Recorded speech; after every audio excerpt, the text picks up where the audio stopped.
चलिए, हम लोग राज्य विधानमंडल में कल विधान सभा देखे थे। क्या देखे थे? विधानसभा जी, दोनों विधानसभा। वैसी बातें जो दोनों सदनों पर समान रूप से लागू होता है, इसको देखे थे नहीं? आज हम इस क्लास को लास्ट करेंगे राज्य विधानमंडल को। चलिए हेडिंग देंगे कि राज्य विधानमंडल के कार्य एवं शक्तियां। राज्य विधानमंडल के कार्य एवं शक्तियां, कार्य एवं शक्तियां, इसको हम अंत कर देंगे।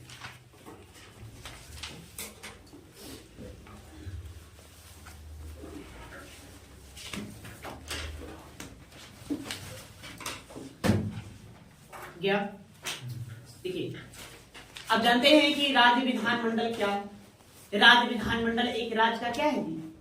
सर्वश्रेष्ठ इकाई है, मतलब सबसे बड़ी पंचायत कहिए कि पंचायत है। इसी पंचायत में सभी विधियों का निपटारा होता है, विधियों को बनाया जाता है। कोई भी कार्य है उसका भी निपटारा यहीं से होगा, और ना, और राज्य की सत्ता का संचालन यहीं से होगा। ठीक है, राज्य की सत्ता का संचालन क्या होगा? यहीं से होगा। समस्त राज्य का व्यवस्थापिका कहिए कि व्यवस्थापिका है। यही क्या है? कार्यपालिका भी है। तो बहुत सारी शक्तियां इसको दी गई है। अब समझ सकते हैं कि संविधान इसको कितनी शक्तियां देगा, क्योंकि सर्व प्रमुख है, सर्वोच्च है, सर्वोसर्वाई नहीं। एक राज्य की सर्वोच्च बॉडी है, सर्वोच्च इकाई है, जो अपना शीर्ष पर बैठा हुआ है, और शीर्ष पर बैठ कर तो सत्ता का क्या कर रहा है? संचालन अपना करता है। ठीक है, तो इसको कई सारी शक्तियां दिया गया है, उन्हीं हमें शक्तियों को पढ़ना है। जैसे इसको क्या कह सकते हैं? जैसे विधायी शक्तियां। विधायी मतलब विधि बनाने की शक्तियां, कानून बना सकता है, विधायी शक्तियां इसको दी गई है। प्रशासन चलाने से संबंधित शक्तियां, प्रशासनिक शक्तियां, शासन प्रशासन राज्य का कैसे संचालित होगा, इससे संबंधित शक्तियां इसको दी गई। इसके अतिरिक्त देखेंगे वित्तीय शक्तियां। वित्त व्यवस्था जो होता है, जो फाइनेंशियल पावर जो है, वो भी इसी के पास है। राज्य के वित्त व्यवस्था पर इस राज्य का विधानमंडल जो होता है उसका पूर्ण नियंत्रण होता है, उसमें इसकी कारण, या कुछ चुनावी प्रक्रियाओं में भी हिस्सा लेता है, इसलिए इसके पास चुनावी संबंधित भी शक्तियां है इसके पास। इसको कई सारी शक्तियां हैं, उन्हीं शक्तियों को हमको बारी बारी से देखना है। ओके, चलो तो लिखो, उसके बाद हम आगे देखेंगे। देखिए, राज्य विधानमंडल, राज्य विधानमंडल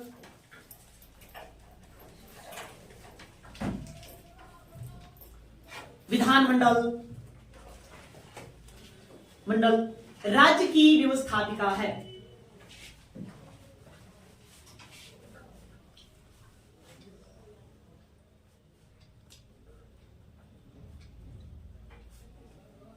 राज्य विधानमंडल राज्य की व्यवस्थापिका है।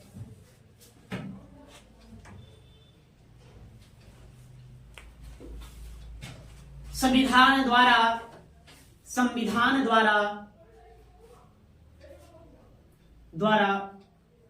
राज्य विधानमंडल को, संविधान द्वारा राज्य विधानमंडल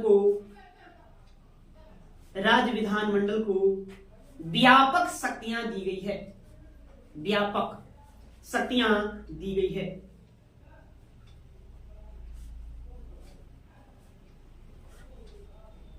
शक्तियां दी गई है। जैसे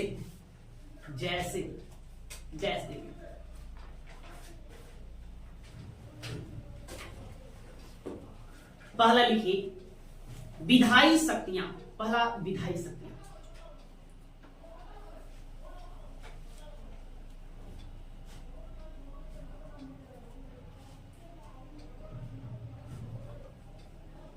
विधायी शक्तियां।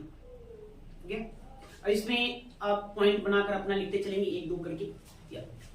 देखिए, विधायी शक्तियां करने मतलब क्या? विधि से संबंधित शक्तियां। पहले इसको समझ लेंगे क्या है विधायी शक्तियां। विधि से संबंधित शक्तियां, विधि बनाने, कानून बनाने की शक्तियां, इसको दी गई। तो राज्य विधानमंडल को कानून बनाने के लिए एक किताब है राज्य सूची। उसी राज्य सूची पर राज्य विधानमंडल क्या करता है? कानून बनाता है। और एक और किताब है समवर्ती सूची। तो समवर्ती सूची, राज्य सूची या समवर्ती सूची के विषयों पर राज्य विधानमंडल को कानून बनाने का जिम्मा दिया गया। हम पढ़ेंगे अनुसूची, भारतीय संविधान की अनुसूचिया में अनुसूची संख्या 7 पढ़ेंगे। तो केंद्र राज्य संबंधों का विवरण किया गया है। नहीं, केंद्र और राज्यों के मध्य शक्तियों का बंटवारा किया गया। भारत में बहुत सारे विषय है, जैसे कि शिक्षा एक विषय है, स्वास्थ्य विषय है, सड़क विषय है, नहीं रक्षा विषय है। तो ये जितने सारे विषय हैं, इन विषयों में किस पर कौन कानून बनाएगा? क्योंकि हम मतलब क्या करते हैं, केंद्र सरकार भी अपना कानून बनाती है और राज्य सरकार भी कानून बनाती है। तो कौन किस पर कानून बनाएगा, इसका जिक्र 7वीं अनुसूची में कर रखा है। उसमें 3 तरह की सूचियां बनाया गया है, संघ सूची, राज्य सूची और समवर्ती सूची। वहीं पर सारे विषयों को लिखा गया। मैंने ऐसे मान लेंगे 3 किताब है, एक किताब का नाम है संघ सूची और एक और किताब उसको क्या कहेंगे समवर्ती सूची, और एक और को कहेंगे उसको राज्य सूची कहेंगे। तो समवर्ती सूची संघ सूची में जो जो जितने भी विषय दिए गए हैं, वो विषय पर सिर्फ और सिर्फ केंद्र सरकार को कानून बनाने का अधिकार है, आप कोई नहीं बना सकते। मतलब राज्य की विधानमंडल उस पर कानून नहीं बना सकती है। एक राज्य सूची है, तो राज्य सूची पर कौन, तो राज्य विधानमंडल कानून बनाएगी, है ना, वो उसको जिम्मा दिया कि भाई आप इस पर कानून बनाइए, ठीक है। एक है समवर्ती सूची, तो समवर्ती सूची पर दोनों कानून बनाता है। उसमें जो जो विषय लिख दिया गया है, उन विषयों को केंद्र सरकार भी कानून बनाएगी और राज्य सरकार भी कानून बनाएगी। तो ऐसे कैसे हो गया? मान लीजिए शिक्षा से संबंधित कानून है, उस पर केंद्र सरकार कानून बना रखा है, उसी वक्त फिर राज्य सरकार भी कानून बना दे, तो फिर कैसे होगा? वाली बात नहीं, नहीं। तो वहां पर साफ साफ लिखा हुआ है कि समवर्ती सूची पर कानून बनाने का अधिकार दोनों लोगों को है, केंद्र सरकार को भी है और राज्य सरकार को भी है। अगर राज्य सरकार उस पर कानून बना रखा है, किसी समवर्ती सूची की किसी विषय पर राज्य सरकार क्या है कानून बना दिया, उस पर फिर केंद्र सरकार भी कानून बना दिया, तो ऐसी स्थिति में केंद्र सरकार द्वारा बनाए गए कानूनों को मान्यता दी जाएगी। बस सुनना है, किसको मान्यता देंगे? केंद्र सरकार को।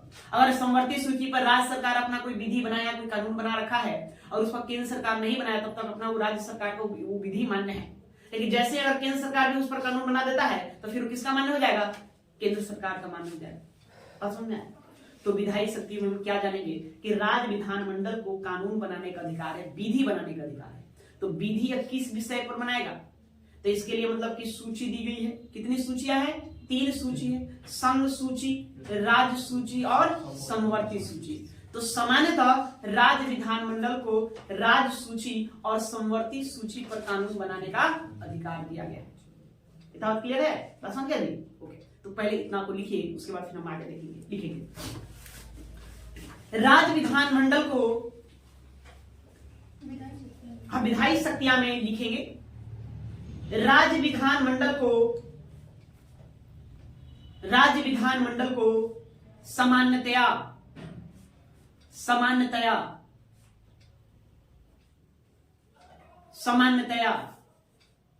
राज्य सूची एवं समवर्ती सूची पर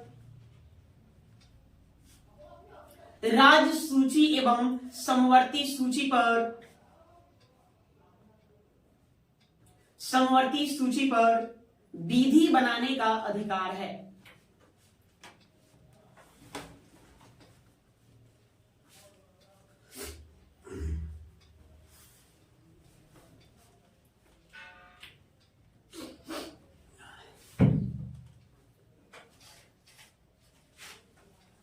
राज्य सूची एवं समवर्ती सूची पर विधि बनाने का अधिकार है।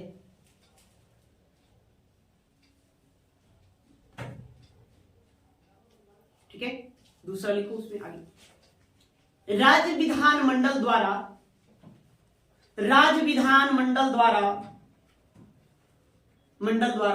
समवर्ती सूची के किसी विषय पर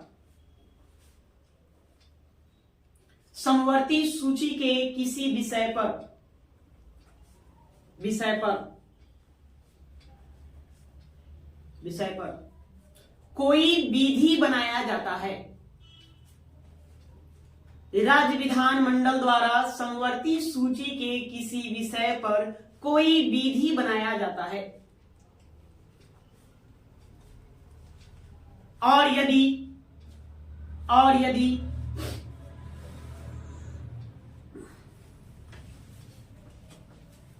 यदि संसद भी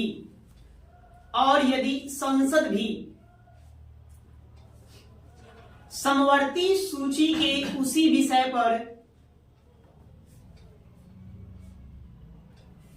और संसद भी समवर्ती सूची के उसी विषय पर विधि बना दे, विधि बना दे, विधि बना दे। तो ऐसी स्थिति में, तो ऐसी स्थिति में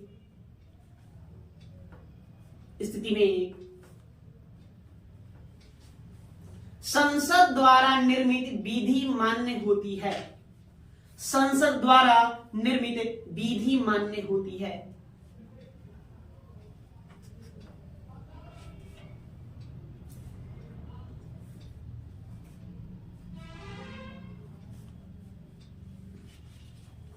ठीक है, इतनी बात क्लियर है। अब और देखिए, विधि बनाने के संदर्भ में जो राज्य विधानमंडल की 2 इकाइयां बिहार में 2 सदन है ना, एक विधानसभा, दूसरा कौन, विधान परिषद है। तो विधानसभा की क्या भूमिका है, विधान परिषद की क्या भूमिका है, कौन विधि बनाएगा। फिर अब कोई विधि बनाना है तो पहले हम इसकी शुरुआत कहां से करेंगे। नहीं, चलो चाहता है कि राज्य सरकार नहीं कि शिक्षा को लेकर के एक विधि बनाए, शिक्षा को लेकर क्या बनाए, जब विधि बना दे तो उससे संबंधित जो विधि है उसकी शुरुआत हम कहां से करेंगे, विधानसभा से करेंगे कि विधान परिषद से। होगा ना कि मतलब कहीं कोई सदन अपना उठकर कहे कि हम हाँ लो भाई इस पर कानून बनना चाहिए, कौन, विधानसभा में पहले विधान परिषद में। तो देखिए, अगर हम राज्य विधानमंडल की विधायी प्रक्रिया पर गौर करें और उस पर प्रकाश डालें तो वहां मूलतः तो विधि ही बनता है, मूलतः मूल रूप से कानून का वो है, बाकी तो और भी अन्य कार्य है। तो विधियों को हम 2 प्रकार से बांट सकते हैं, एक साधारण विधेयक और एक होता है धौन विधेयक। साधारण विधेयक और धौन विधेयक। साधारण विधेयक की बात करें तो साधारण विधेयक किसी भी सदन में पहले रखा जा सकता है, या तो विधानसभा चाहेगा तो वहां उठकर कोई विधायक कहेगा या कोई मंत्री कहेगा कि भाई इस पर इस प्रकार का कानून बनना चाहिए, या फिर विधान परिषद भी कहे कि इस प्रकार का काम बनना चाहिए। अब समझिए यहाँ पर मतलब कि विधान परिषद की भूमिका क्या है। तो जर्मनी हम तो देख रहे हैं 6 ही राज्य ऐसा है जहां विधान परिषद है, बाकी सभी जगह सिर्फ और सिर्फ क्या है, विधानसभा है। बाकी 6 राज्यों में विधान परिषद और विधान सभा दोनों, अर्थात विधान परिषद को उतना महत्व नहीं दिया गया है। नहीं तो आखिर जिस राज्य में बना हुआ वो राज्य में आखिर वो क्या कार्य करता है, तो सिंपल सी बात है। साधारण विधेयक के संदर्भ में कहीं भी हम विधि बना सकते, कहीं मतलब कि प्रस्ताव को लाया जा सकता है, पहली बार विधि को, विधेयक को कहीं भी रखा जा सकता है। सपोज दैट अगर विधान परिषद में पहले किसी विधेयक को लाया गया, विधान परिषद में वहां पर लोगों ने रखा और आपस में मिल करके उस पर राय मशवरा करके चर्चा करके उसको वहां से पारित कर दिया। अब पारित करके फिर कहां भेजेंगे, विधानसभा। सिंपल सी बात है, या तो अगर पहले विधानसभा में है तो विधानसभा पारित करके विधान परिषद में भेजेगा और वहां से पारित हो गया तो फिर राज्यपाल के पास जाए, राज्यपाल साइन मार देंगे, वो कानून बन जाए। अगर पहले विधान परिषद में रखा गया तो विधान परिषद में पारित होकर कहां जाएगा, विधानसभा में जाएगा, और विधानसभा में पारित होकर राज्यपाल के पास जाएगा और राज्यपाल उसको हस्ताक्षर कर देंगे तो कानून बन जाएगा। ये है। तो पहले हम फोकस करते हैं कि पहले हम विधान परिषद में रखते हैं। तो देखो, जब भी कोई साधारण विधेयक पहले विधान परिषद में लाया जाए तो विधान परिषद में पारित होकर वो कहां जाएगा, विधानसभा में जाएगा। अगर विधानसभा उसको पारित करने से मना कर दे, मतलब उसको अस्वीकृत कर दे, तो वो वहीं पर समाप्त हो जाएगा, स्वाहा राम। विधान परिषद के सदस्यों का किया गया जो मेहनत बेकार चला गया। नहीं, अब कोई भी विधि जो होता है, विधेयक जो होता है, उसको पारित करने में बड़ा समय लगता है, उस पर लोग बहस करते हैं, महीनों लग जाते हैं उस पर बहस करने में, चर्चाएं करने में, है ना। उतने महीनों का मेहनत क्या हो गया, बेकार। अब अगर हम किसी साधारण विधेयक को पहले हम कहां रख देते हैं, विधानसभा में रख देते हैं। विधानसभा उसको पारित करके किसको दिया, विधान परिषद को दिया। तो विधान परिषद क्या करे, तो विधान परिषद के पास क्या कह सकते हैं, तो विधान परिषद के पास 3 महीने का समय है। कितने, 3 मंथ्स। 3 महीने के अंदर या तो उसको पारित करके विधानसभा को लौटा दे, अगर नहीं लौटाए तो और अस्वीकृत भी कर सकता है, या फिर वो क्या करेगा, उसको अस्वीकृत कर देगा, या फिर उसमें संशोधन करने की बात करे, पुनर्विचार मतलब कुछ जोड़ घटाव करने की बातें वो कहकर फिर विधान परिषद को, विधानसभा को लौटा देगा। मतलब समझे, इसको खाली समझने वाली बात है, सिंपल सी बात। पहला बात, अगर कोई साधारण विधेयक विधान परिषद में पहली बार रखा गया, वहां से पारित होकर विधान सभा के पास है, तो विधानसभा उस पर दो काम करेगी, या तो अस्वीकृत कर दे, मतलब सीधे मना कर दे, काम मना कर देगी, नहीं ये ठीक नहीं है, तो वहीं पर काम खत्म हो गया, समाप्त, स्वाहा। या अगर वो विधानसभा उसको एक्सेप्ट कर लेता है और वो भी पारित कर दिया, पारित करके राज्यपाल के पास भेज दिया, तो कानून बन गया। एक अगर विधानसभा कोई विधेयक को पारित कर देता है, अब पारित करके इसको विधान परिषद को देता है, तो विधान परिषद उस पर क्या करेगी? पहला काम करेगी कि उसको इनकार कर सकती है, मना कि नहीं, ये अस्वीकृत कर दे, ठीक है।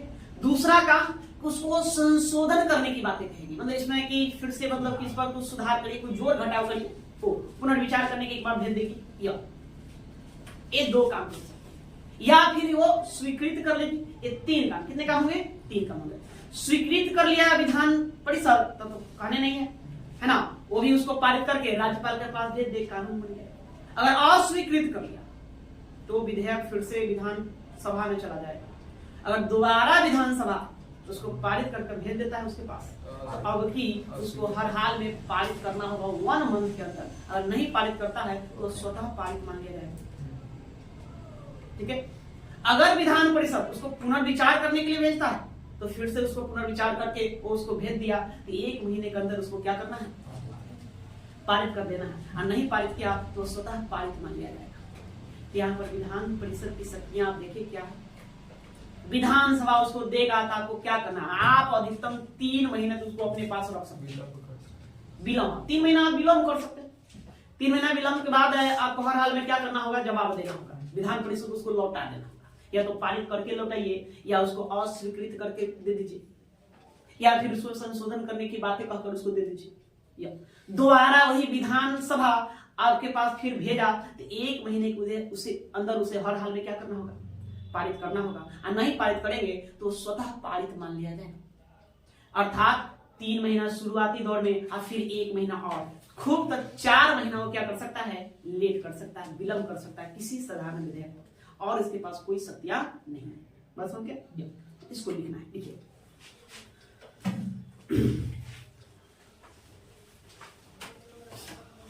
देखेंगे, यदि विधान परिषद किसी साधारण विधेयक को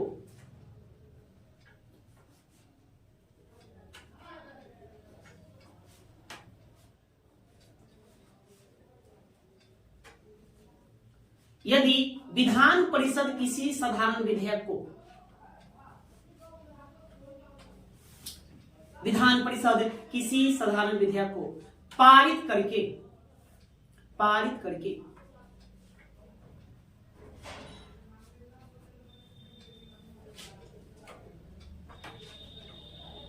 करके विधानसभा को भेजे तो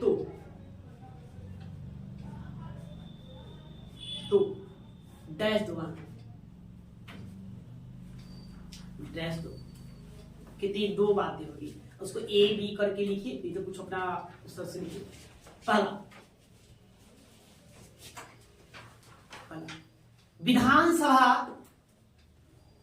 विधानसभा इसे स्वीकृत कर पारित कर दे। विधानसभा इसे स्वीकृत कर पारित कर दे तो राज्यपाल के हस्ताक्षर के बाद कानून बन जाता है।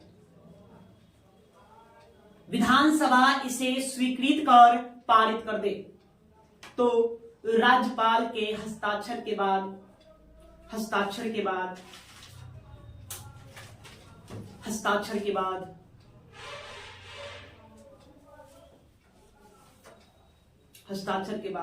कानून बन जाता है या अधिनियम बन जाता है।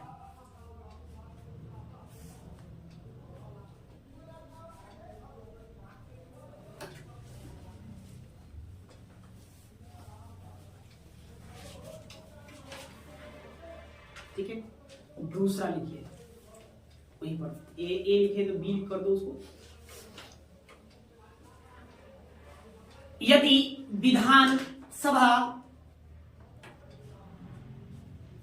विधानसभा उसे अस्वीकृत कर दे, उसे अस्वीकृत कर दे तो वह विधेयक वहीं समाप्त हो जाता है। तो वह विधेयक वहीं समाप्त हो जाता है।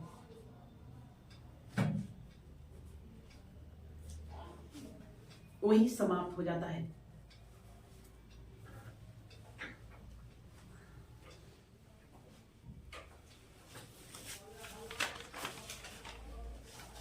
हो गया? क्लियर है? चलो, मतलब ये तो हुआ कि भाई पहले विधान परिषद में हम रखे और वहां पारित करके विधानसभा को दिए तो क्या हुआ। तो दो बातें आपने देखा, अगर यदि विधान परिषद स्वीकृत करके उसको पारित कर दे तो राज्यपाल के हस्ताक्षर के बाद क्या बन गया, कानून बन गया। अगर विधानसभा उसको वहीं अस्वीकृत कर दे, इनकार कर दे पारित करने से, तो क्या होगा, वहीं समाप्त हो जाएगा, काम कहानी खत्म नहीं। अब विधानसभा विधान परिषद को दे तो देखिए अगला, यदि विधानसभा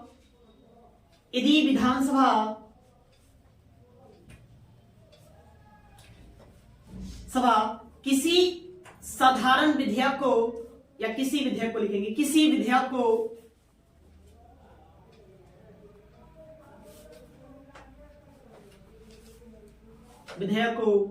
पारित करके विधान परिषद को भेजती है,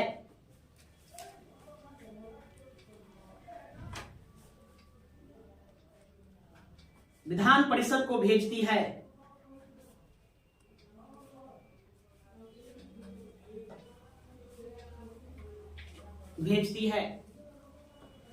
तो उसे 3 माह में पारित करना होता है। तो उसे 3 माह में पारित करना होता है।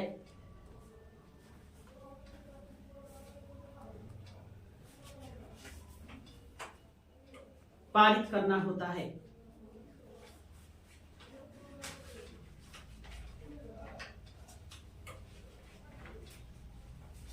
पारित करना होता है। यदि विधानसभा द्वारा पारित विधेयक, यदि विधानसभा द्वारा पारित विधेयक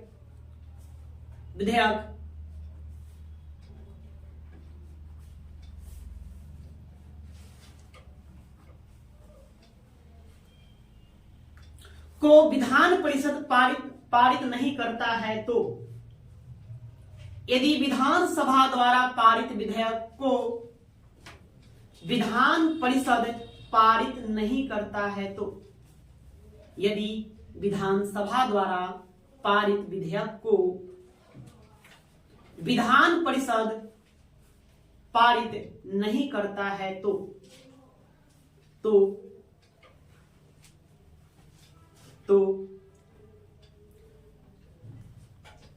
क्या होगा, विधेयक वापस कहां चला जाएगा, विधानसभा चला जाएगा। विधेयक वापस विधानसभा आ जाता है। विधेयक वापस विधानसभा आ जाता है।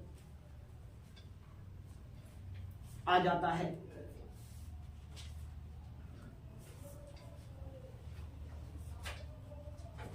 आ जाता है। बस सुनिए, अब लिखिए, यदि विधानसभा पुनः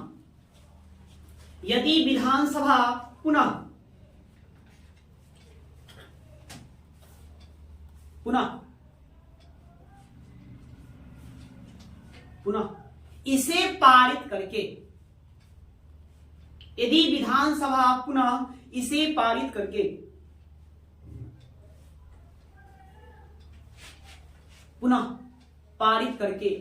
इसे भेजती है, तो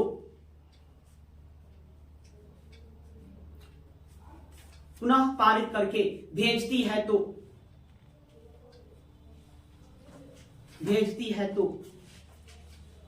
विधान परिषद को 1 माह के भीतर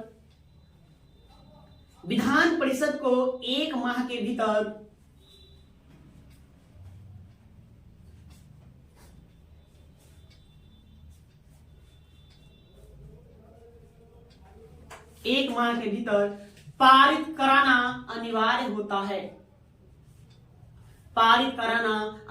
होता है। अनिवार्य होता है।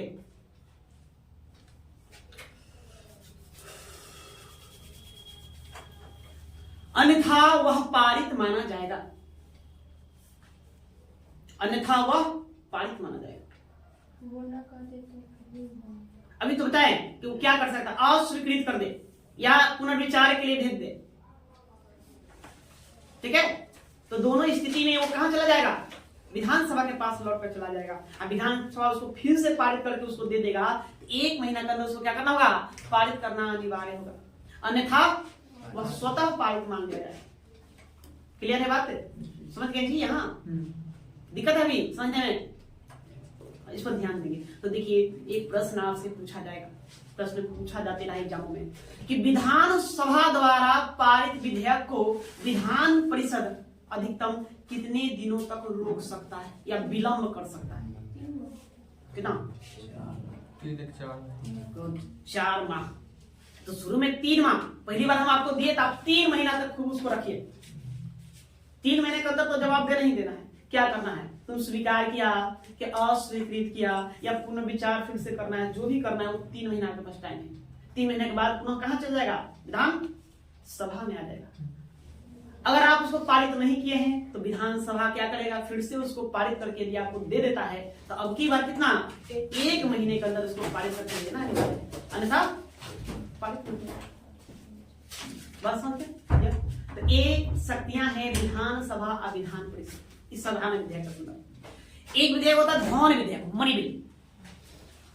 भारतीय संविधान के अनुच्छेद 110 में है ना मणि बिल का जिक्र किया गया। संसद के लिए वहां केंद्र सरकार की वहां मणि बिल का उल्लेख है, यहाँ भी राज्यों के लिए भी मणि बिल का उल्लेख है। मणि बिल के संदर्भ में तो देखो मणि बिल जो होता है धौन विधेयक होता है। तो धौन विधेयक हमेशा विधानसभा में ही रखा जाएगा, विधान परिषद से शुरू नहीं होगा।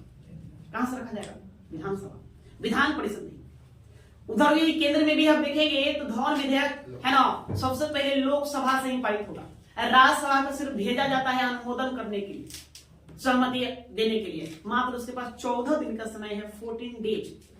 ठीक है, एक वहां प्रश्न आपसे पूछा जाएगा कि विधानसभा द्वारा पारित धौन विधेयक को विधान परिषद कितने दिनों तक रोक सकता है?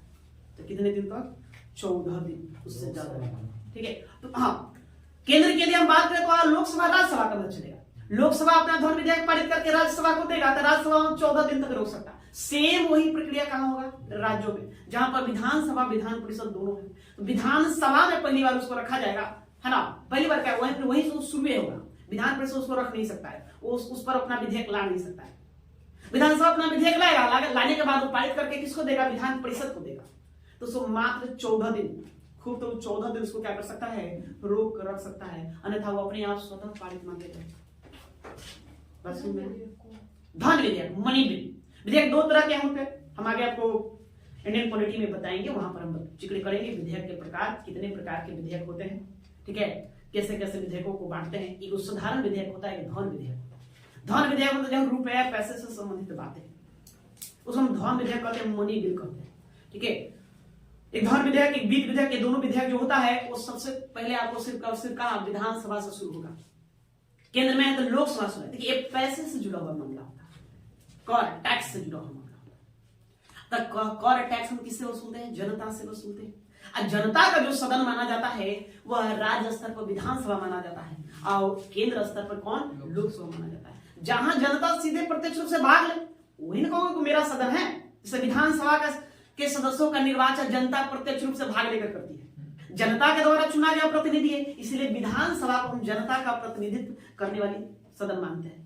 समझे, या मूलतः वही होता, वही बोली होती है। इसीलिए जनता पर टैक्सों को बढ़ाना है, घटाना है, या कोई भी योजना जनता को लेकर आना है, इसका निर्णय करने का दायित्व किसको दिया गया है, विधानसभा को दिया गया, ना कि विधान परिषद को।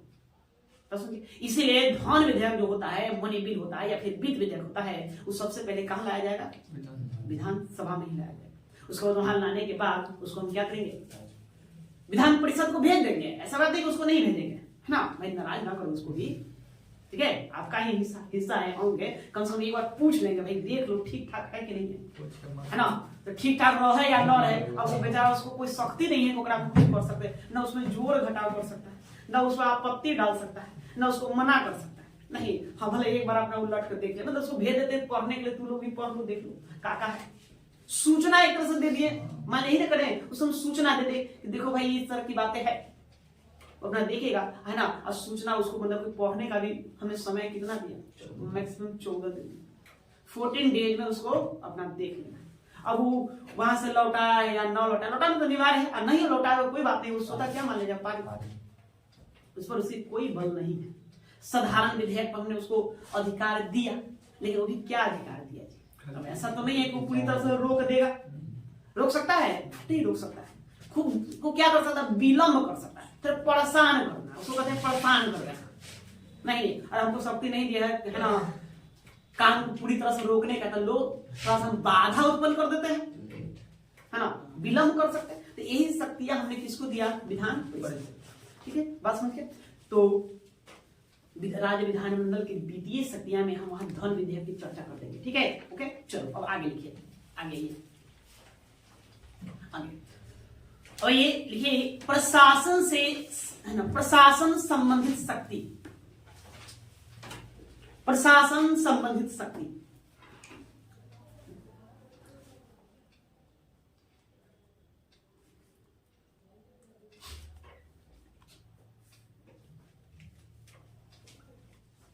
प्रशासन संबंधित शक्ति। तो राज्य विधानमंडल के काम तो विधि बनाना हमने देखा, मतलब विधायिका के रूप में काम करती है। तो राज्य विधानमंडल शासन प्रशासन भी चलाती है, बिल्कुल चलाती है, अर्थात कार्यपालिका के रूप में भी कार्य करती है। तो कार्यपालिका कौन जी, अच्छा हम किसी विधायक को वोट देकर जिता दिए तो क्या हो गया, वो कार्यपालिका हो गया कि विधायिका हो गया, विधायिका हो गया। अरे भाई वो कार्यपालिका विधायिका दोनों, तो कैसे कार्यपालिका विधायिका दोनों, हमें तो उसको जिताया तो है ना कि जाओ भाई वहां जो राज्य की सबसे बड़ी पंचायत है वहां बैठो और हम जनता के हितों का ध्यान रखो, हम जनता के कल्याण के लिए योजनाएं लेकर आओ ताकि हम लोग का समुचित विकास हो, हम पर ध्यान रखो। तो वहां वो जाएगा, आप विधि बनाएगा, कानून बनाएगा, अच्छा अच्छा अच्छा बनाएगा, खराब बनाएगा, चलो भाई कानून बनाएगा। तो जब विधि बना रहा है तो विधायिका है, विधायिका है, क्या है वो विधायिका है। लेकिन हम वहीं पर क्या करते हैं, मंत्री परिषद का गठन करते हैं, एक उसी में से एक मुख्यमंत्री महोदय बनेंगे और उनके साथ और अन्य मंत्रीगण होंगे, मंत्रीगण होंगे ना, किसी राज्य में 10, किसी राज्य में 15, किसी राज्य में 20, इस तरह से मंत्रियों की बातें कहा गया। तो मंत्री याद रखना, मंत्री कितना होता है, कितने हम अधिकतम मंत्री बना सकते हैं, तो याद रखिए विधानसभा के कुल सीटों का 15% ही क्या बन सकता है, मंत्री बन सकता है, 15%।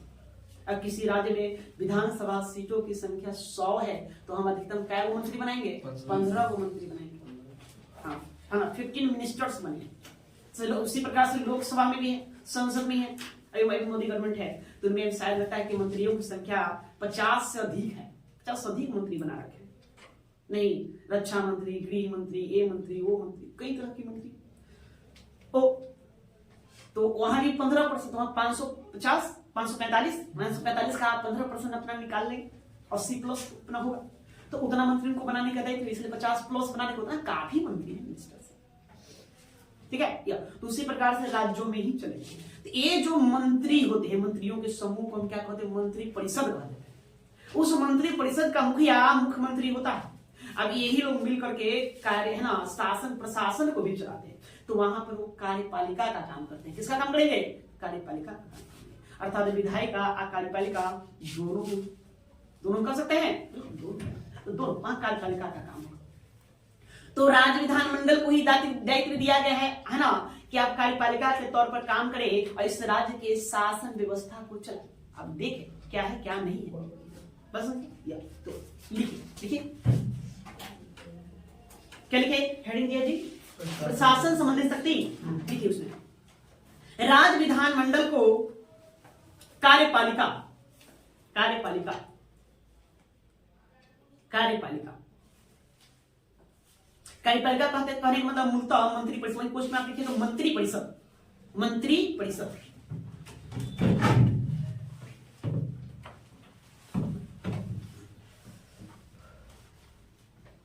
करने की शक्ति प्राप्त है, पर नियंत्रण करने की शक्ति प्राप्त है, नियंत्रण करने की शक्ति प्राप्त है,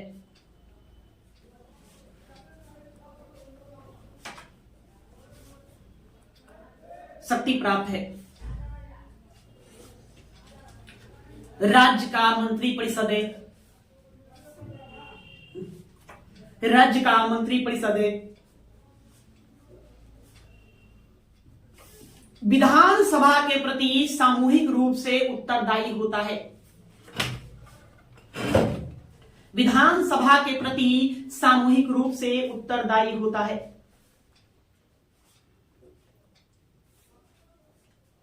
प्रति सामूहिक रूप से उत्तरदायी होता है।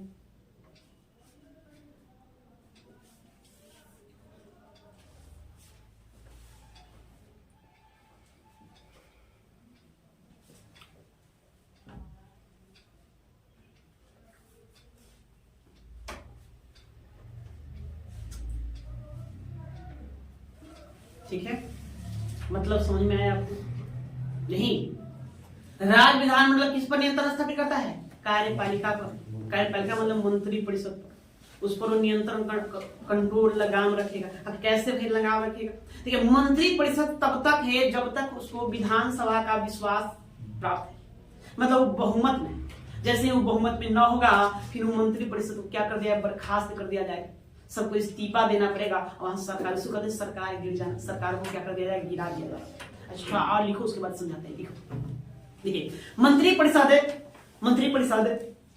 दूसरा लिखिए और ब्लैक बदल कर लिखेंगे। मंत्री परिषद है तभी तक अपने पद पर बना,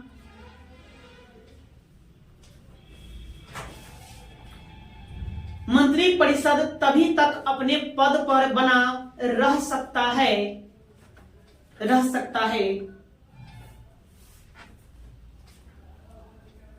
रह सकता है जब तक उसे विधानसभा का विश्वास, जब तक उसे विधानसभा का विश्वास प्राप्त है, विश्वास प्राप्त है।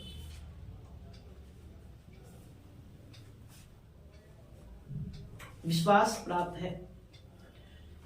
यदि विधानसभा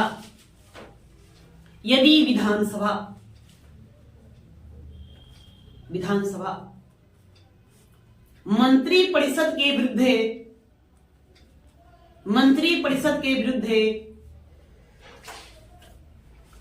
अविश्वास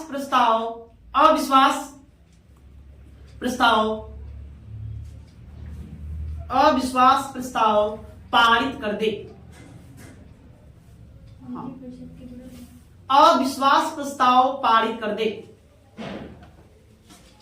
पारित कर दे तो उसे त्याग पत्र देना पड़ता है, तो उसे त्याग पत्र देना पड़ता है।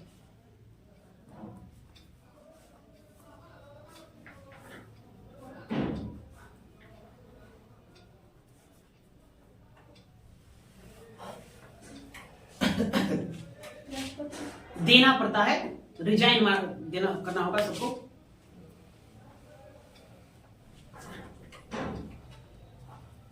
चलो इसको आप समझिए, बात समझे नहीं? चलिए समझिए। देखिए बिहार की हम बात करेंगे। यहाँ पर विधायकों की संख्या कितना, 243 विधानसभा। ये विश्वास अविश्वास प्रस्ताव जितना भी होते हैं ये सब विधानसभा में लाए जाते हैं। कहाँ लाएंगे? विधानसभा में, इसी बॉडी में लाया जाता है।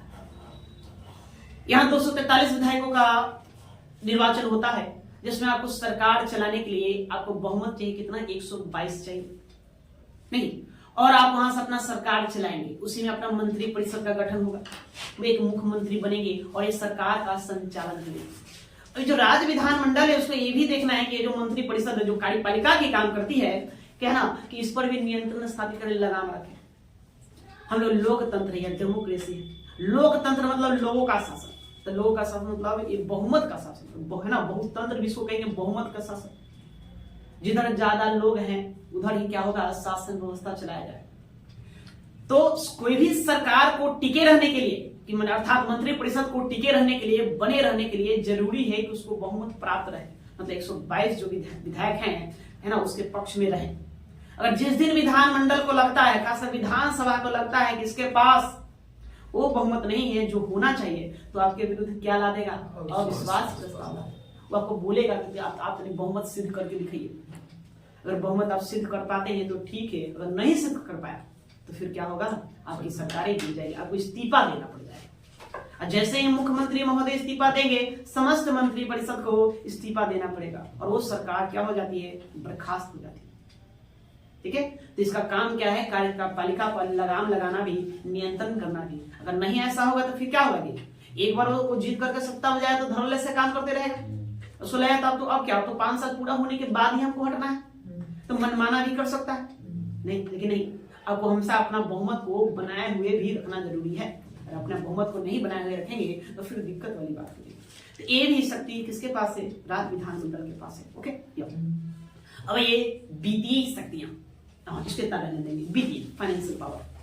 हाँ, यहाँ पर थोड़ा और ध्यान देने वाली बात है, हमने दिखाया कि मंत्री परिषद सामूहिक रूप से किसके प्रति, विधानसभा के प्रति उत्तरदायी होता है। सामूहिक रूप से मैंने पूरा समस्त मंत्री परिषद को किसके प्रति जवाबदेही है, विधानसभा के प्रति जवाबदेही है।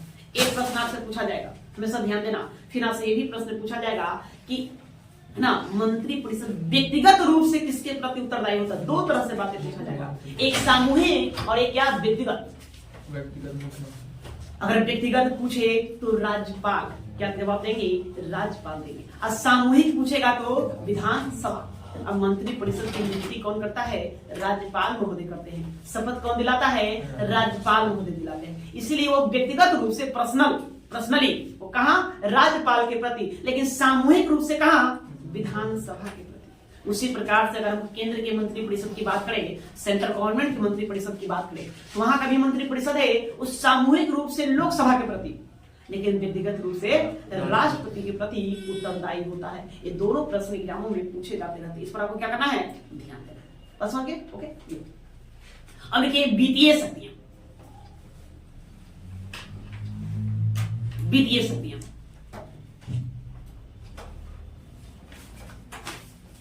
फाइनेंशियल पावर नहीं, रुपया पैसे। तो देखो राज्य विधानमंडल को, खासकर विधानसभा को, राज्य के संपूर्ण वित्त पर भी नियंत्रण, वित्त। अब देखते हो जो गवर्नमेंट हमसे टैक्स लेता है, गवर्नमेंट टैक्स लेती है, गवर्नमेंट टैक्स लेती है, तो टैक्स लेती है, सब टैक्स कहां जाता है, सब राज्य के पास जमा होगा, केंद्र के पास, दोनों लेती है। केंद्र सरकार भी हमसे टैक्स वसूलेगी जनता से, आम जनता से, और राज्य सरकार भी क्या करेगी, टैक्स वसूलेगी। ये सब जाकर के अपना जमा हो गया, राज्य सरकार ले रही है तो राज्य के खजाने में जाकर जमा होगा, और केंद्र सरकार ले रही है तो केंद्र के खजाने में जमा होगा, है ना। इसके लिए राज्य सरकार के पास या केंद्र सरकार के पास 3 निधि होता है। निधि का मतलब बैंक, मान लो बैंक, है ना। अब पेटी मान लो, 3 को पेटी होता है। एक पेटी का नाम है संचित निधि, एक का नाम है ना लोक लेखा निधि, और एक पेटी का नाम है आकस्मिक निधि। ठीक है, कितने, 3। इस पर हम चर्चा किए, कभी चर्चा किए। हाँ, संचित निधि बताएं, संचित निधि बताए थे आपको कि संचित निधि होता है। एक होता है, अरे कैसे होता है आपके घर में, पहले लोग क्या करता है ना, सब पैसा अलमारी में रखता था ना जी, अलमारी में। अलमारी में आप पहले तो क्या करता है ग्रामीण लोग, मतलब कि दीवाले में क्या किया, देखो हमारे बुजुर्ग कितना मतलब कि इंजीनियर थे, बड़ा तेज तरह से दीवार बनाई, मिट्टी का घर, दीवाले में वो मटका लगा दिया, खैला खड़िया, उसका मुंह बाहर की वजह से, उसमें ढक्कन वो बाहर से मिट्टी लिवा दी, पता नहीं चला भाई कहाँ बैंक है। जरूरत पड़ा तो उसको हटाकर फिर अपना वो मटका में अपना जो भी है जेवरात वगैरह, आभूषण वगैरह, पैसे वगैरह सब उसी में रखते, और फिर उसको ढक्कन लगा करके फिर मिट्टी से लिवा दिए। ज्यादा हुआ था तेरे पोचारा मार दिया भाई, आओ पता नहीं चलेगा कहाँ। नहीं, हमारे राज्य के या हमारे देश के जो बुजुर्ग लोग थे, कहना नहीं, मेरे गांव में रहने वाले लोग बड़ा चतुर होते थे, आज भी है चतुर ऐसे नहीं, लेकिन खैर उसको लोग बुर्बक समझ लेते हैं, अलग बात नहीं। फटा हुआ है उसका गंजी जो पहनता बनियान, उसमें कई सारा छेद होता है, ऊपर जो पहना वो है ना, धोती पहने, धोती में छेद होता है, उसको समझ लेते हैं बुर्बक, बड़ा तेज तरह जो होता है, कहने नहीं।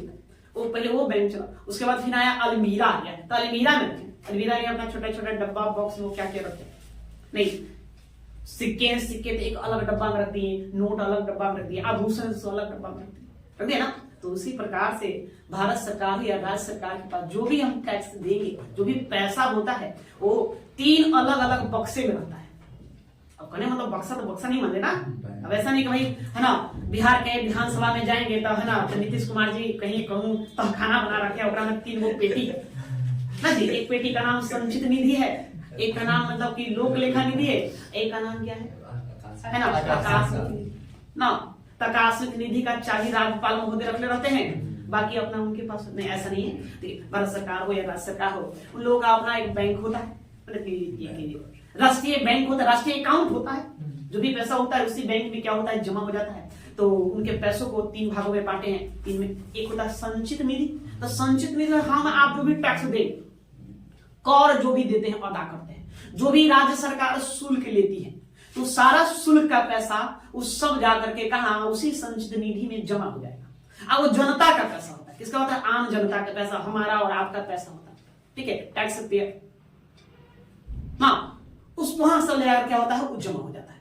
उसके बाद है एक होता है लोक लेखा निधि। वो जो होता है वो भी जनता का ही पैसा होता है, और वो भी जनता का क्या होता है, पैसा होता है। उसमें सीधे डायरेक्ट अपना जनता निकाल, तो उसमें जैसे कि मूलतः पेंशन फंड, LIC वगैरह जो सरकार करवाती है वो, और बीमा वगैरह जो होती है वो बीमा, पेंशन का पैसा, PF जो कहते हैं ना, PF वगैरह, तो वो सारा पैसा जो वहां जमा होता है।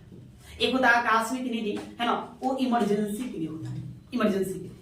घरों में भी लोग रखते हैं, बाकी जितना पैसा बैंक में जाकर रख दो, कहीं कुछ पैसा अपना घर पे रखो इमरजेंसी के लिए, कभी पता ना कौन सा मुसीबत आ जाए। नहीं, तब पड़ोसी से मांगने से अच्छा है कि अपना इमरजेंसी के लिए घर पे ही रखो, जरूरत पड़े तो तुरंत उसको निकालेंगे। तो ऐसे ही राज्य सरकार या केंद्र सरकारें भी करती है। नहीं, हमारा कोरोना, बाढ़ आ गया, भूकंप आ गया, वैसी स्थिति में अचानक पैसे की जरूरत आ गया, तो फिर वो आकस्मिक निधि काम आएगा। वो उस पर राज्य में राज्यपाल का अधिकार होता है और केंद्र में राष्ट्रपति का अधिकार होता है। वो तुरंत वहां से पैसा निकाल कर आपको दे देंगे, तुरंत निकाल कर ले देंगे। हालांकि वो भी तो है जनता का ही पैसा, लेकिन इमरजेंसी के लिए उसको रखें। तो संचित निधि समझिए, संचित निधि किसका पैसा है? आम जनता का पैसा है, टैक्स पेयरों का पैसा है, सारा वहां रखा हुआ रहता है। अब उसको निकालना है तो बजाते आपको वहां से जितना भी पैसा निकालना है तो बजाते आपको विधानसभा में रखना होगा। नहीं, विधानसभा में रखना होगा, उसमें बहस करना होगा, बहस करने के बाद उससे पैसा निकालना होगा, उसको प्रोसेस प्रक्रिया। लोक लेखा जो निधि है वो जो है वो भाई PF का, पेंशन का, ये सब पैसा होता है ना, जिसको सरकार उसको लौटा देना होता है। बस वो रखे हुए है, लौटा देना। जैसे आप जॉब करेंगे तो सुने होंगे तो PF करता है, भाई हम जॉब करते हैं तो मेरा PF करता है, मैंने हमारे ही सैलरी का पैसा कुछ एक हिस्सा जो है हम उसको कटवाते हैं, वो जाकर सरकार के पास जमा हो जाएगा। जैसे हम रिटायर हो जाएंगे वो पैसा हमको फिर क्या होगा, दे दिया जाएगा। तो वो भी हम जनता का ही पैसा है, लेकिन सरकार उसमें से खर्च वगैरह नहीं करती है, वो अपना रखे हुए, जरूरत है तब तक अपना यूज करें, लेकिन जैसे ही जरूरत पड़े तो फिर आप सबको सब सीधे डायरेक्ट क्या करेंगे, जनता को दे देंगे। और तीसरा था आकस्मिक निधि, इमरजेंसी पड़ा तो उसमें से निकालेंगे, नहीं तो इसी पड़ा हुआ है, बस उनके किया। तो इस सब पर नियंत्रण किसका होता है? तो विधानसभा का होता है, राज्य विधानमंडल का इस पर क्या होता है, नियंत्रण होता है ना, विधानसभा का नियंत्रण। साथ ही बजट भी जो रखना है तो बजट को भी हम लोग कहाँ रखते हैं, तो उसको हम विधानसभा में रखेंगे। बजट समझते हैं क्या होता है, ये ना वित्तीय वर्ष का लेखा जोखा, आय व्यय का लेखा जोखा। वित्त वर्ष का क्या होता है, लेखा जोखा। मतलब कि हर राज्य की राज्य सरकारें जैसे ही फाइनेंशियल ईयर प्रारंभ होता है, फाइनेंशियल ईयर प्रारंभ होता है अप्रैल के महीने में। कब है? अप्रैल में। तो अपना क्या करता है, अपना बजट रखता है, रखता ही हिसाब देता है कि देखो भाई है ना, इस साल मतलब इतना आय व्यय होगा, इसको हम इस हिसाब से खर्च करेंगे कि है ना, किस मद पर कितना खर्च करें, वो सारा हिसाब बजाते हुए अपना रख देता है, ठीक है, वो अपना रखेगा। इस सब पर नियंत्रण किसका होता है, राज्य विधानमंडल का होता है। ये आपको ध्यान रखना, इससे संबंधित उसके पास शक्तियां हैं। इसमें कुछ बातें हैं, आपको लिख लेना है। चलो लिखने का काम करें, देखिए, हाँ पॉइंट बनाकर लिखते चलेंगे। लिखिए, विधानसभा को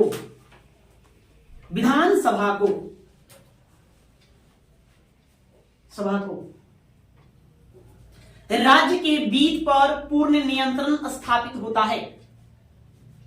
विधानसभा को राज्य के वित्त पर पूर्ण नियंत्रण स्थापित होता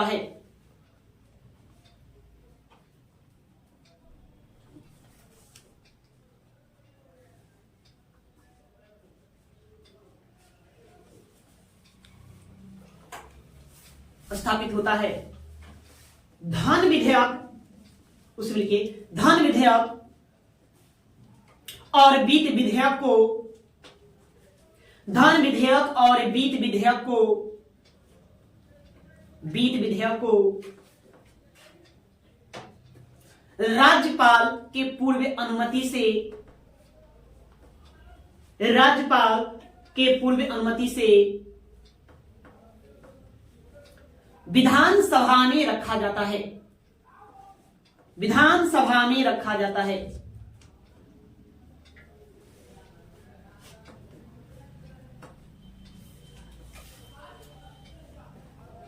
विधानसभा में रखा जाता है।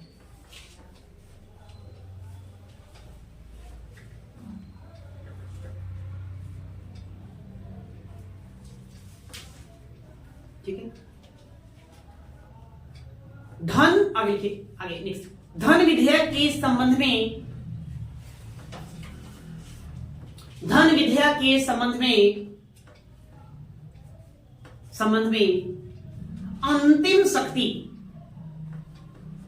अंतिम शक्ति केवल विधानसभा को प्राप्त है।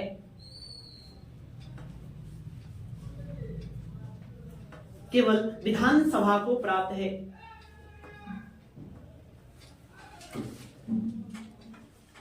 प्राप्त है। प्राप्त है।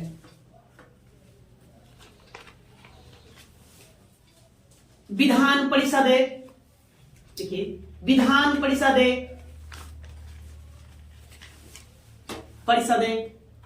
धन विधेयक को अधिकतम,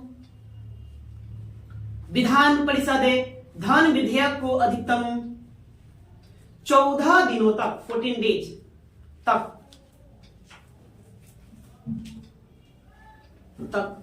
विलंबित कर सकती है। विलंबित कर सकती है।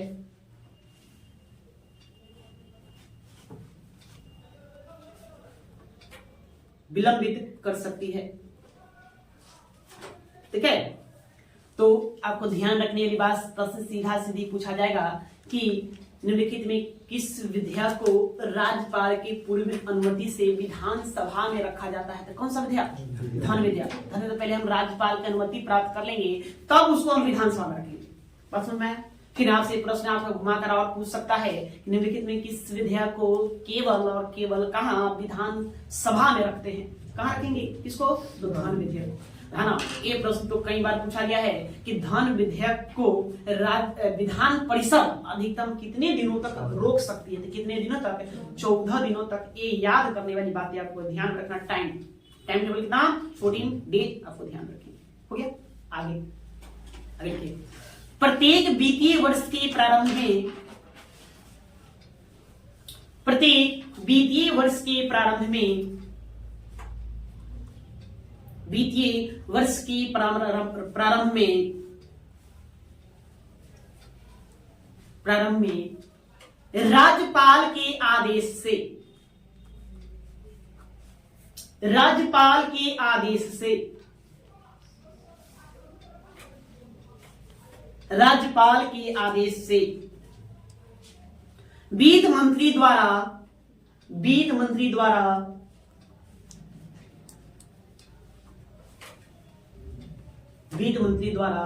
बजट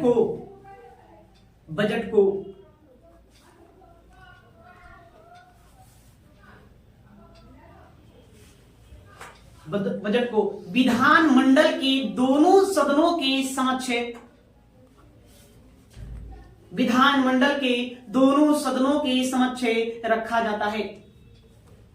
रखा जाता है। रखा जाता है।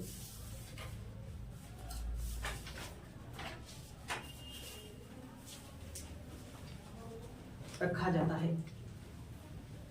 ठीक है, क्लियर है इतना?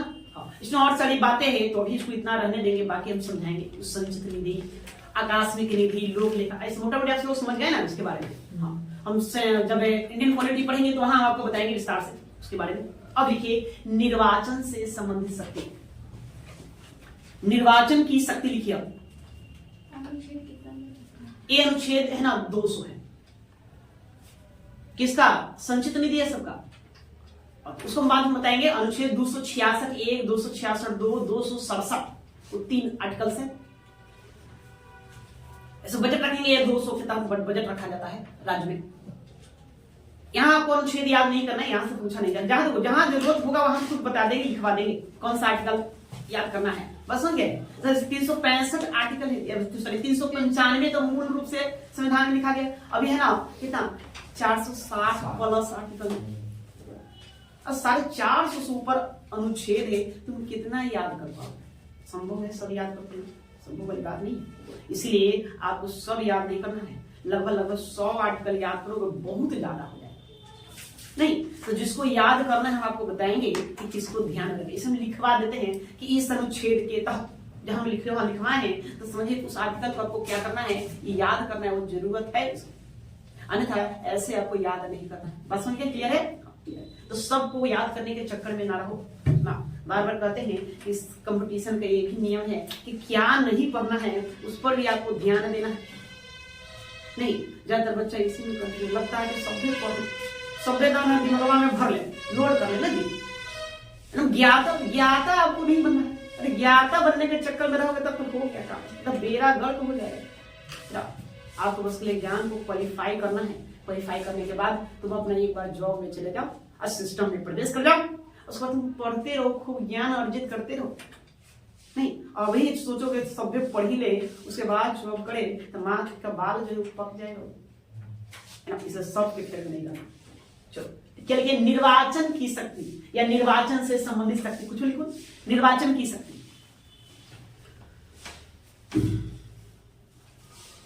अब देखिए ये जो आपका राज्य विधानमंडल है उसको निर्वाचन की शक्ति भी कहते हैं, खास करके विधानसभा।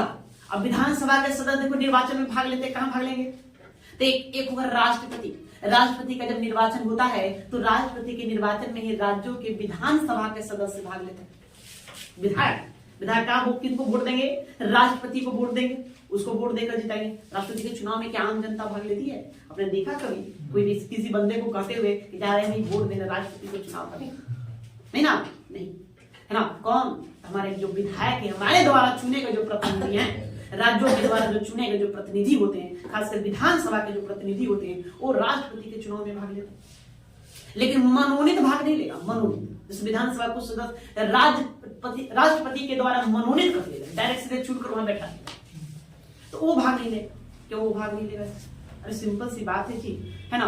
हमने किसी को नियुक्त कर दिया है या मेरे वजह से किसी को जॉब लग गया है, मैं हमारे एक कलम से हुआ है तो उसको जो कहेंगे वो तो करवे करेगा, वो एहसान हुआ ना जी।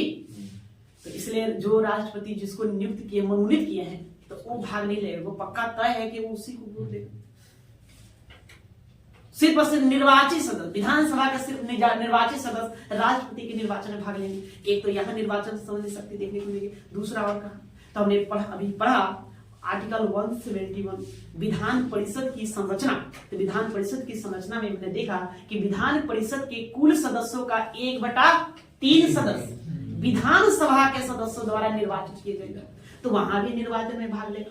इसके अतिरिक्त विधानसभा के सदस्य अपने में से ही एक अध्यक्ष एक उपाध्यक्ष का चुनाव कर लेते हैं। साथ में विधान परिषद के सदस्य भी क्या करें, खुद में से ही एक सभापति और एक उप सभापति का निर्वाचन करते हैं। तो निर्वाचन से संबंधित शक्तियां ही किसके पास है? राज्य विधानमंडल के पास है। मतलब वो उसी कर सकते हैं। हम इस प्रकार से हम कह सकते हैं हाँ भाई उसको निर्वाचन करने के भी पावर दिया गया। तो लिखो हाँ लिखेंगे विधानसभा के सदस्यों को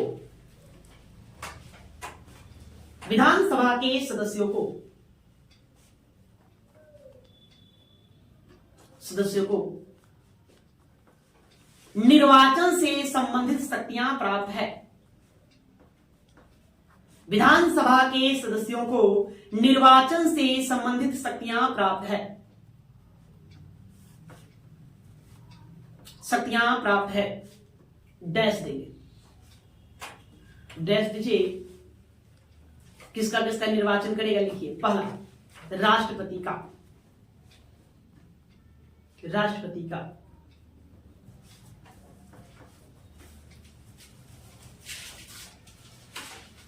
दूसरा विधान परिषद के कुल सदस्यों का 1/3 सदस्य, विधान परिषद के कुल सदस्यों का 1/3 सदस्य,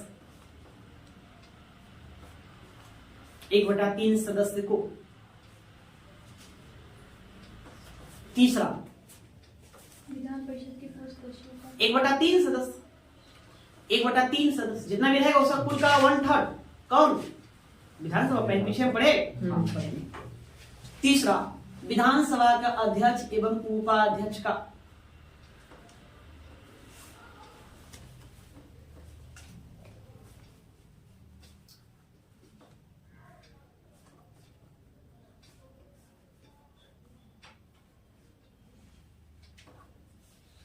गया। चलो इतना समझ गए। यहाँ क्या करेगा? निर्वाचन करेगा। अब आगे लिखिए नेक्स्ट, संविधान संशोधन की शक्ति। संविधान संशोधन की शक्ति, संविधान संशोधन की शक्ति,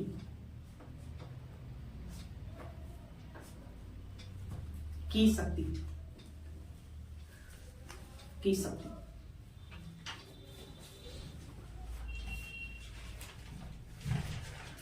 अब ये क्या है भाई? संविधान संशोधन की शक्ति। तो देखिए, भारतीय संविधान में एक भाग है, भाग 20, भाग 20 में एक अनुच्छेद, अनुच्छेद 368। तो अनुच्छेद 368 में संविधान संशोधन की बातें कही गई। वहां के संविधान संशोधन किस प्रकार से होगा, उसकी प्रक्रियाओं का जिक्र किया गया है। संविधान संशोधन करने में आप आमतौर पर जान लीजिए, मूल हमारा जो संविधान है उसमें कुछ नियमों को बदलना चाहते हैं या फिर उसमें कुछ नए नियम हम जोड़ना चाहते हैं, तो उसी को हम क्या कहेंगे? उसी प्रक्रिया को हम क्या कहेंगे? संविधान संशोधन की प्रक्रिया। तो ये 3 प्रकार से, एक होता है साधारण बहुमत द्वारा, केंद्र है ना, संविधान में संशोधन जब भी करेगा केंद्र सरकार करेगा, संसद करती है, तो संसद एक साधारण बहुमत द्वारा। तो संसद का जो भी जिस सदन में हम लाए हैं उस सदन का कुल सदस्यों से एक अधिक हो गया साधारण बहुमत। एक होता है विशेष बहुमत। विशेष बहुमत में है ना, सदनों का बहुमत तो चाहिए, प्लस में उपस्थित व मतदान करने वाले कुल सदस्यों का 2/3 सदस्य की सहमति चाहिए, उसको कहते हैं विशेष बहुमत। एक और होता है विशेष बहुमत प्लस कम से कम आधे राज्यों का अनुमोदन। पहले हम संसद के दोनों सदनों में विशेष बहुमत से पारित कर देंगे। अब पारित करने के बाद हम राज्यों को भेजेंगे, कम से कम आधा राज्य उसको अनुमोदित करेगा, वो भी पारित करेगा, तब उसको माना जाएगा। ऐसे जो विधेयक होते हैं वो खास करके होते हैं न्यायपालिका की शक्तियों को कम करने वाला, या न्यायपालिका से संबंधित शक्तियां। न्यायपालिका से संबंधित जो भी विधेयक लाए जाते हैं उसके लिए हम राज्यों से भी पूछना होगा, हमें बताओ ये ठीक है कि नहीं। आप लोग भी इसको पारित करिए तो कम से कम भारत के आधा राज्य उसमें सहमति देना चाहिए। इस प्रकार से हम क्या कर सकते हैं कि राज्य जो विधानमंडल है उसको भी संशोधन करने की शक्ति प्राप्त है ना जी।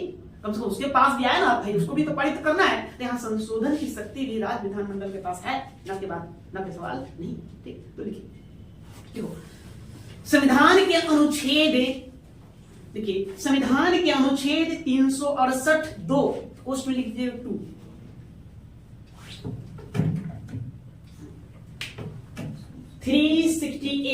ये लिखेंगे 2।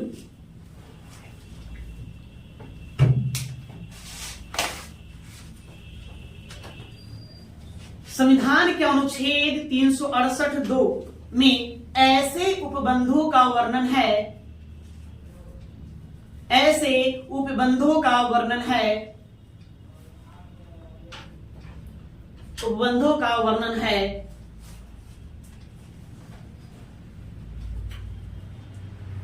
जिसमें संशोधन के लिए आवश्यक है कि, जिसमें संशोधन के लिए आवश्यक है कि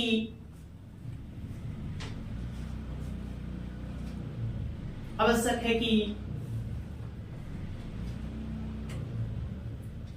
है कि संसद द्वारा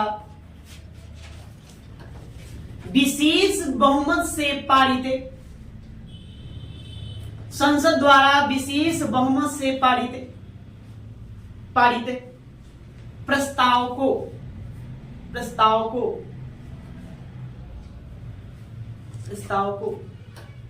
कम से कम आधे राज्यों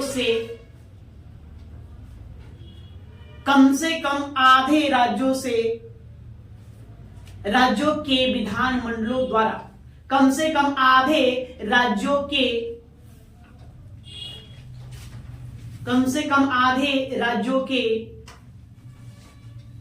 विधानमंडलों द्वारा स्वीकार किया जाए। स्वीकार किया जाए या अनुमोदित किया जाए। इस प्रकार राज्य विधानमंडल को भी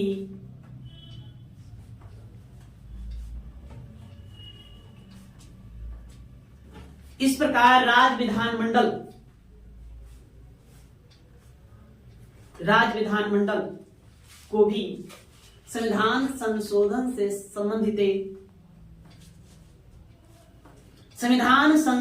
से संबंधित शक्तियां प्राप्त है।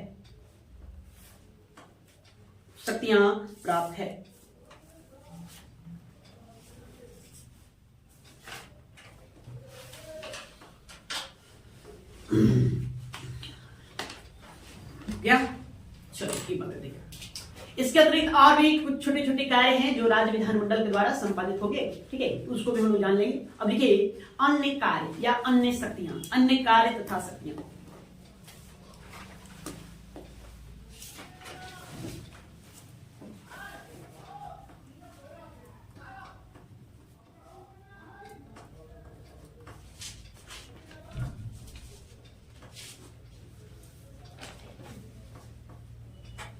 अन्य कार्य तथा शक्तियां क्या?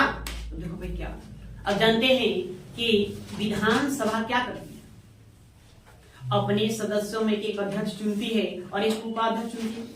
विधान परिषद भी क्या करेगी, अपने सदस्यों में से एक सभापति को चुनेगी और एक उप सभापति को चुनेगी। चुनाव करने का शक्ति तो है, तो क्या हटाने की शक्ति है? अब विधानसभा अध्यक्ष को या विधानसभा के उपाध्यक्ष को पद से हटाना है तो ये भी शक्ति हमने बताया था, ये भी शक्तियां हैं कि 14 दिन पूर्व सूचना दे करके उस तरह का प्रस्ताव पारित कर उनको पद से हटा सकते हैं। ये भी उसका पास पावर है, शक्ति है। इसको लिख डालिए, यहाँ लिखे हैं इसको। है अच्छा, यहाँ पर शॉर्टकट में लिखो, 2-3 लाइन डाल दो। देखो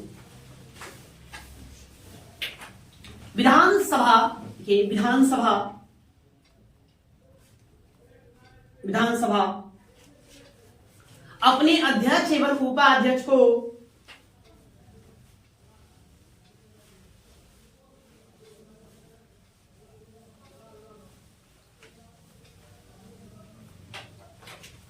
अध्यक्ष को 14 दिन पूर्व सूचना देकर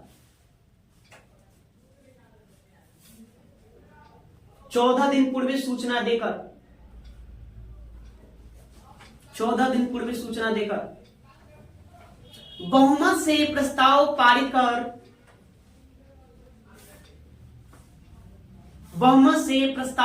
कर पद से हटा सकती है। पद से हटा सकती है।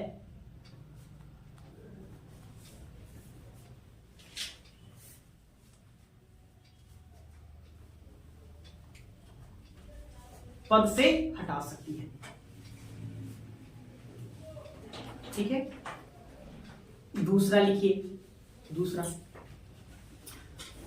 विधान परिषद भी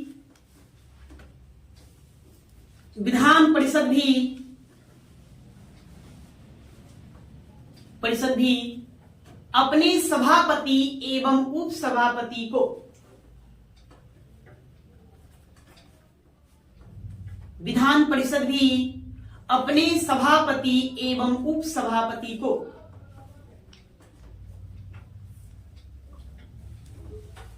उप सभापति को 14 दिन पूर्व सूचना देकर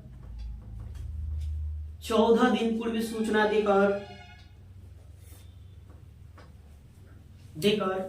बहुमत से प्रस्ताव पारित करके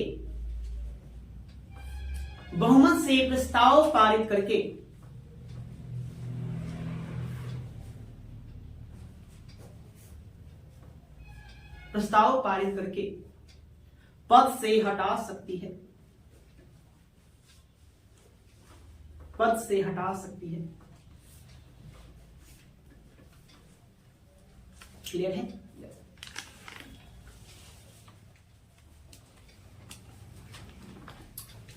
और है एक दो पॉइंट और लिखिए। आगे लिखिए, अगला आगे लिखिए। तो राज्य विधानमंडल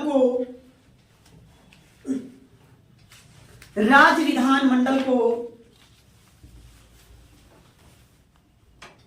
विधानमंडल को अपने सदस्यों के विशेषाधिकार, राज्य विधानमंडल को अपने सदस्यों के विशेषाधिकार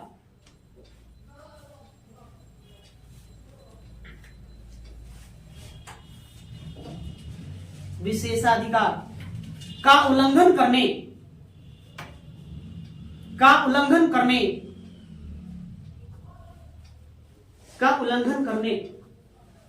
वाले व्यक्तियों को दंडित करने का अधिकार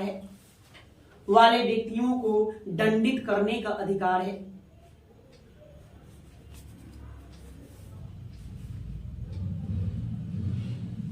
दंडित करने का अधिकार है।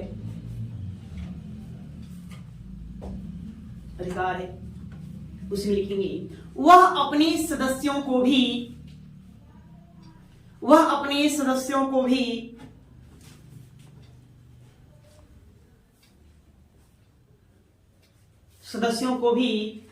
सदन में अनुचित व्यवहार करने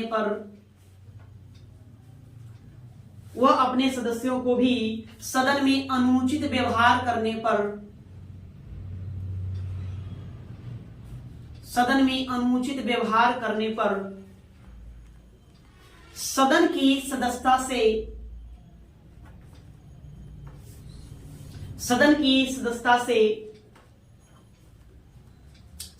से निलंबित या निष्कासित करने का अधिकार है।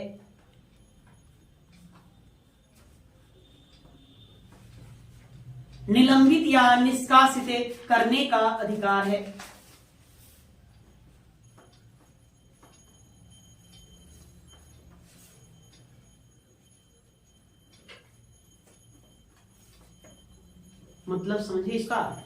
हमने पिछले क्लास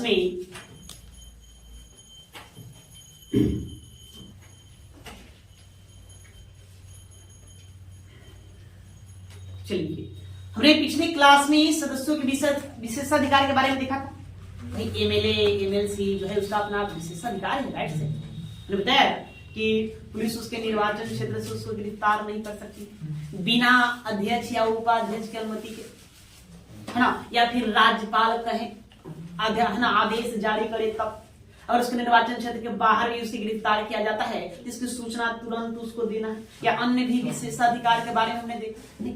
अब उसका विशेषाधिकार का कोई हनन करता है तो राज्य विधानमंडल को उसे दंडित करने का अधिकार है। क्या करने का अधिकार है? दंडित। अभी हाल ही में ठीक आप 2 से 3 महीने पहले यह मामला उत्तर प्रदेश में आया। उत्तर प्रदेश में सुना होगा, उत्तर प्रदेश की विधानसभा ने मामला तकरीबन 7-8 साल पुराना था। 7-8 साल पहले एक विधायक थे, तो उनको वहां का जो जिला अधिकारी था और एसपी साहब थे, तो उन्होंने उन्हें रोका और उन पर लाठियों का प्रहार भी किया, जिससे उनका पैर टूट गया था। कई लोगों को भी कई गंभीर चोटें आई थी, वो हॉस्पिटलाइज हो गए थे। एक तरह से उनके विशेषाधिकार का हनन था। भाई जनता द्वारा चुना गया प्रतिनिधि है, बिजली का दाम वहां बढ़ गया था, उसको लेकर वो आंदोलन कर रहे थे, भाई दाम कम हो। लेकिन वहां पुलिस प्रशासन, जिला प्रशासन के द्वारा उन पर लाठियां बरसाई गई, जिसके कारण उनको गंभीर चोटें आई, पैर में भी फ्रैक्चर आ गया। उसका मामला विधानसभा में चला, है ना, उत्तर प्रदेश की विधानसभा में चला। और उत्तर प्रदेश विधानसभा की विशेष अदालत ने उन लोगों को सजा सुनाया। सजा में मतलब उन लोगों को 24 घंटे का जेल हुआ था, है ना। डीएम साहब, एसपी, है ना, एसपी डीएम जो भी पदाधिकारी थे उस समय, उनको 24 घंटे का सजा सुनाया गया। उनको 24 घंटे जेल में रहना पड़ा था। उसके बाद फिर उनको बरी कर दिया गया। तो इसको दंडित करने का अधिकार है। अब उसके विशेषाधिकार का हनन नहीं कर सकते। फिर हमने कहा कि सदन जो है अपने ही सदस्यों के अनुचित व्यवहार पर उसको सदन से निलंबित कर सकता है। आप ठीक है, कितनों तो आप विधानसभा सदस्य हैं, विधायक हैं, लेकिन अनुचित व्यवहार नहीं कर सकते। बस समझ गए? अब अनुचित व्यवहार आपको नहीं करना है। अभी न केवल आप सनाव जाकर के सदन में बोल रहे हैं, सदन की मर्यादा को भंग, है ना। असंसदनीय शब्द कुछ कहा गया, मतलब कि जो शब्दों का प्रयोग हमको सदन में नहीं करना है, ठीक है, तो शब्दों का प्रयोग आप सदन में नहीं करते। हाल ही में आपने सुना होगा कि राज्यसभा के कई सारे सदस्यों को निष्कासित कर दिया गया, निलंबित कर दिया गया कई दिनों के लिए। बस ऐसा मामला बहुत देखने को मिलते रहता है। तो आपको वहां दुर्व्यवहार नहीं करना है, तो भी ध्यान में रखना हो। अगर ऐसा नहीं होगा तो फिर तो दिक्कत है। फिर लोग अनाप शनाप अपना बयानबाजी करना शुरू कर देंगे सदन में। अरे सदन है ना वो, ठीक है भाई, राज्य की सबसे बड़ी पंचायत है, तो आपको अपनी गरिमा को बनाए रखना, उसकी भी अपनी गरिमा है, गरिमा बनाए। अब क्या करो तुम वहां जाकर विधानसभा अध्यक्ष को चप्पल फेंक के मारो, जी कुछ तो दिक्कत वाली बात नहीं होना चाहिए भाई, सदन है, ठीक है। तो इस पर भी निलंबित करने का अधिकार अपना सदन को दिया गया है, ये भी आपको ध्यान में रखना है। बात समझ क्या है? तो ये राज्य विधानमंडल के कार्य थे, आप इतना ही रहने देंगे, बाकी हम चर्चा और बाद में करेंगे अगले क्लास में, ठीक है। अब हम अगले क्लास में मुख्यमंत्री के बारे में देख लेंगे, मुख्यमंत्री क्या है, राष्ट्रपति शासन का अध्ययन कर लेंगे, उसके बाद फिर यह चैप्टर आपका समाप्त हो जाएगा। ओके, तो आज के लिए इतना ही रहने देंगे, चलो।